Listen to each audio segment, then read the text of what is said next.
Бажаю здоров'я, шановні українці і українки. Непростий сьогодні день.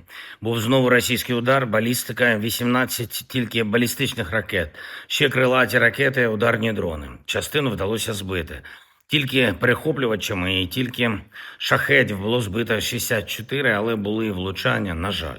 Фактично вже далеко не перший тиждень цієї зими наші ремонтні бригади, наші енергетичні команди, комунальні служби в багатьох містах України працюють цілодобово.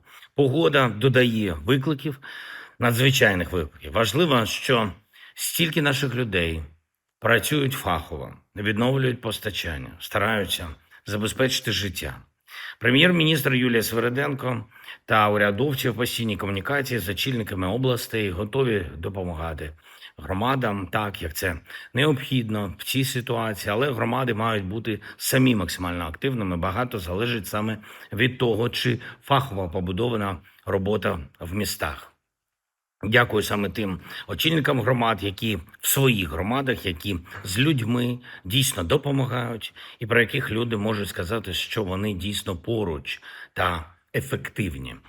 Провів сьогодні ставку. Питання захисту, ключові ракети для ППО, виробництво перехоплювачів, все необхідне постачання.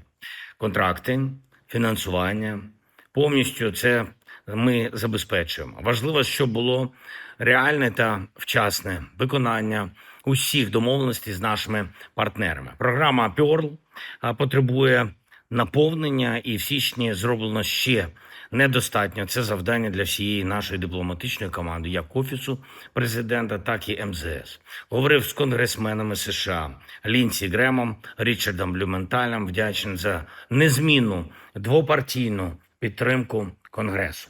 У нас є зараз дуже продуктивна робота з президентом Сполучених Штатів, з його командою. Деталі усього цього ми обговорили, поінформував про ситуацію з російськими ударами, про потребу протиповітряної оборони. Говорили, як додатковий тиск на Росію може забезпечити сильні дипломатичні результати. І важливо, щоб у адміністрації США було якнайбільше інструментів для правильного тиску. Також говорили про програми підтримки, які ще не були реалізовані повністю та можуть бути використані. Зокрема, це стосується саме захисту неба.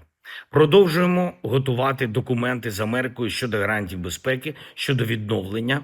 Реально працюємо так, щоб на найближчий час були можливі формати підписання і затвердження, юридичного затвердження в Конгресі Сполучених Штатів, в українському парламенті. Сьогодні на доповіді був Рустем Умєров, зокрема і по цих питаннях. Треба, щоб тематика України у відносинах з Америкою залишалась на топовому рівні, незважаючи на всі інформаційні та політичні виклики, які сьогодні є. Підтримуємо позицію по Ірану. Режим, який там був стільки років, який вбив стільки людей, не заслуговує на існування. Зміни потрібні, так само потрібні зміни тут, у Європі, кровопролиття, яке розпочала Росія і яке тільки Росія затягує, повинно закінчитись. Я дякую всім, хто підтримує нас, хто підтримує життя, хто підтримує Україну, хто зараз у світі не залишається осторонь від реальних проблем. Якщо життя може отримати захист, життя мусить отримати захист. Ще одне. Була сьогодні доповідь головкома Олександра Сирського. Всюди зараз складно, на фронті найскладніше, зважаючи і на погоду, і на російські намагання робити вигляд, наче їх не стосується, необхідні закінчувати цю війну. Штурми тривають, захист наших позицій, захист триває. Я хочу подякувати кожному нашому підрозділу, кожному нашому солдату, сержанту і офіцеру, які досягають результатів заради України. Покровський напрямок, Гуляйполе, Куп'янський напрямок, всі напрямки, де потрібно. Російські втрати не повинні зменшуватись. Наш захист на фронті – це наша сила у дипломатії. Україна має бути сильною. Я дякую всім, хто заради цього воює та хто працює заради України. Слава Україні!